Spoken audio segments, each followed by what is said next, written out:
Que Dios una vez más te bendiga. Estamos acá para seguir con una temática que empezamos ya en la lección pasada, en la enseñanza pasada. Vimos el tema Una iglesia en tu casa. Hoy vamos a seguir hablando del mismo tema. Un saludo muy especial para usted que está ahí en su casita. Que Dios te bendiga.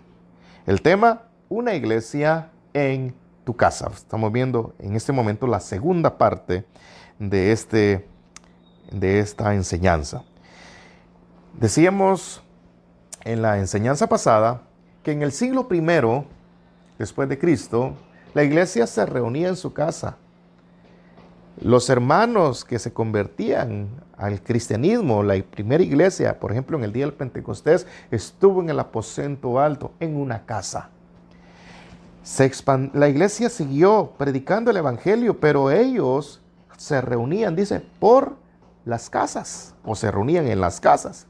Fue hasta en el siglo IV, cuando el primer emperador romano que se convirtió al cristianismo, llamado Constantino, centralizó a todos los cristianos en el templo, aunque al principio se reunían siempre por las casas y en el templo, dice en el libro de Hechos.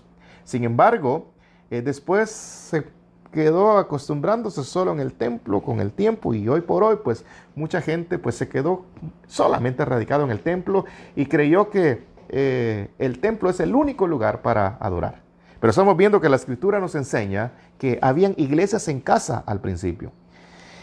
Quiero que vaya conmigo al libro de Colosenses capítulo 4 y su versículo 15. Colosenses capítulo 4 y su verso 15. Dice la Escritura: saludad a los hermanos que están en la Odisea, y a Ninfas, y a la iglesia que está en su casa. Saludad a los hermanos que están en la Odisea, y a Ninfas, y a la iglesia que está en su casa. Escribiendo aquí a los colosenses. Y habla acerca de los hermanos que están en la Odisea y a un tal Ninfas, que tenía una iglesia en su casa. Indudablemente era en las 4 paredes del templo. Fíjese que fui a buscar en el diccionario Strong, en las palabras hebreas y griegas, qué significaba el nombre Ninfas. Y Ninfas en griego se pronuncia ninfu, o viene de la palabra griega ninfu, o ninfe en algún momento. Y ninfo o ninfe significa en nuestro español, o se traduce al español como novia que vela. Novia que vela. Una iglesia que está en casa, fíjese que también es una iglesia que aprende a velar.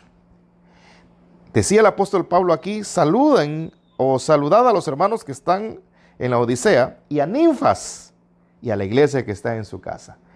¿Por qué quiero hablar acerca de Ninfas? Porque Ninfas significa novia que vela.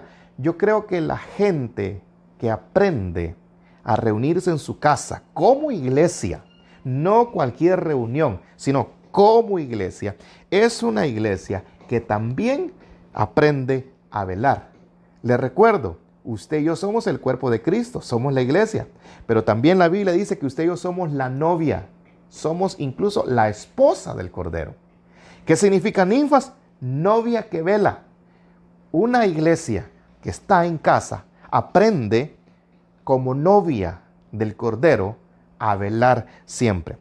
Fíjese que en la Biblia hay varios versículos que hablan acerca de el velar.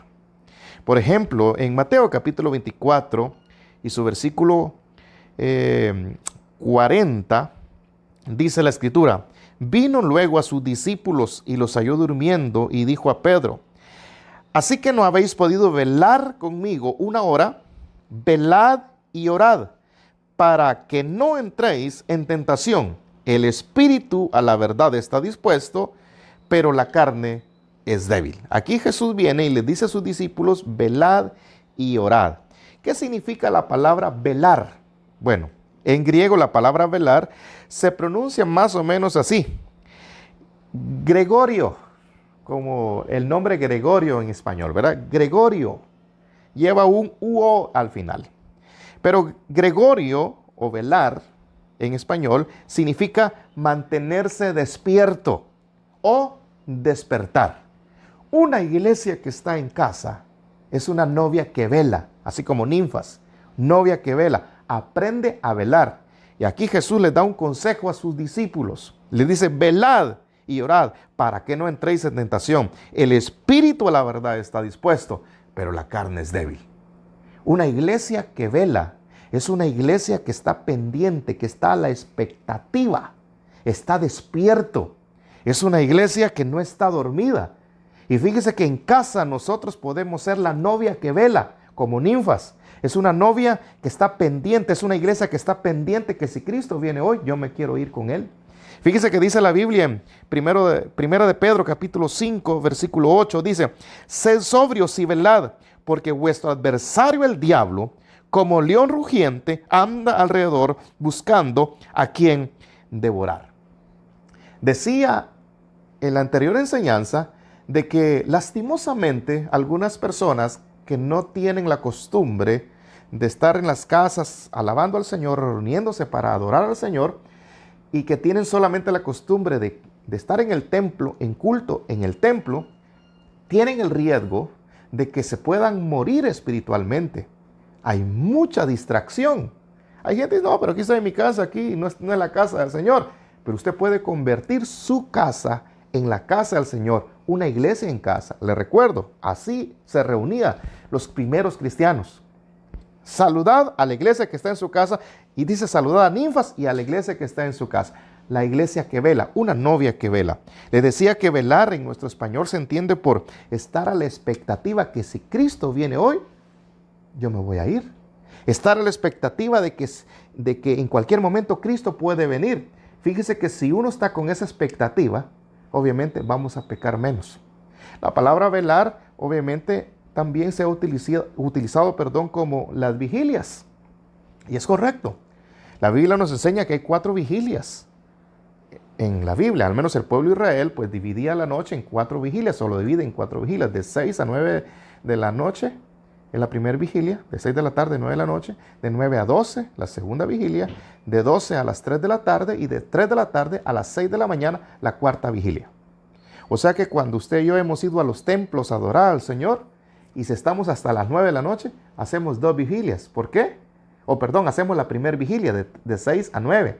Y si nos quedamos hasta la medianoche, hacemos 2 vigilias. De 9 a 12 es la segunda vigilia. Hay gente que dice, no, la Biblia no habla de medias vigilias. Es que hay gente que cree que media vigilia es porque se quedó a medianoche.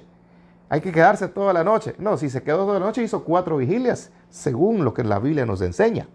Pero, volviendo al tema. En Mateo capítulo 24 y su versículo 42. Mateo capítulo 24 y su versículo 42 se lo leo. Dice, velad pues, porque no sabéis a qué hora ha de venir vuestro Señor. Hay que velar. Y en casa podemos velar.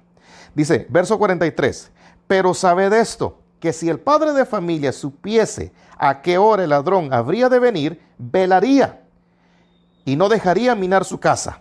Por tanto, también vosotros estad preparados, porque el Hijo del Hombre vendrá a la hora que no pensáis. ¿Quién es, pues, el siervo fiel y prudente, al cual puso su Señor sobre su casa, para que les dé alimento a tiempo? Bienaventurado aquel siervo al cual, cuando su Señor venga, le halle haciendo así. ¿Por qué nosotros velamos? Bueno, vamos a velar porque vamos a estar a la expectativa que posiblemente hoy Cristo puede venir. Y fíjese que lo que está pasando a nivel mundial, la Biblia lo llama principio de dolores. Como esta peste, esta pandemia que está, esto no es nada comparado con lo que va a venir después según la Biblia. La Biblia lo llama un principio de dolores. Eso significa que en cualquier momento Cristo puede venir. Entonces hay que estar velando. Iglesia, seamos como ninfas y la iglesia que estaba en su casa. Necesitamos velar. Quisiera que se uniera conmigo un momentito y adoremos al Señor a través de un canto.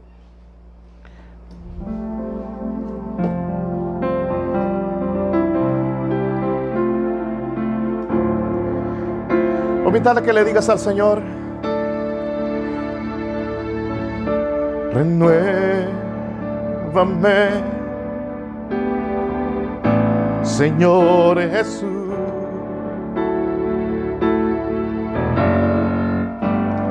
Ya no quiero ser igual. Renuévame, Señor Jesús. Pon en mí tu corazón. Pon en mí tu corazón. Porque todo lo que hay dentro de mí necesita ser cambiado, Señor. Porque todo lo que hay y dentro de mi corazón necesita más de ti. Renuévame, Señor Jesús. Ya no quiero ser igual. Y ya no quiero ser igual. Renuévame, Señor Jesús. Pon en mí tu corazón. Pon en mí tu corazón. Porque todo lo que hay dentro de mí necesita ser cambiado, Señor. Porque todo lo que hay y dentro de mi corazón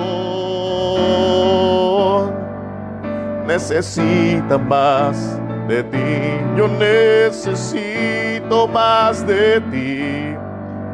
Necesita más. Renuévame, Señor Jesús. Necesita más de ti. Me gustaría orar juntamente contigo. Usted que está allí en su casita, posiblemente haya alguien allí que necesita reconciliarse con el Señor o necesita entregarle su corazón a Cristo por primera vez. ¿Qué dice si se une conmigo y hagamos esta oración? Señor Jesús, te pido perdón por mis errores.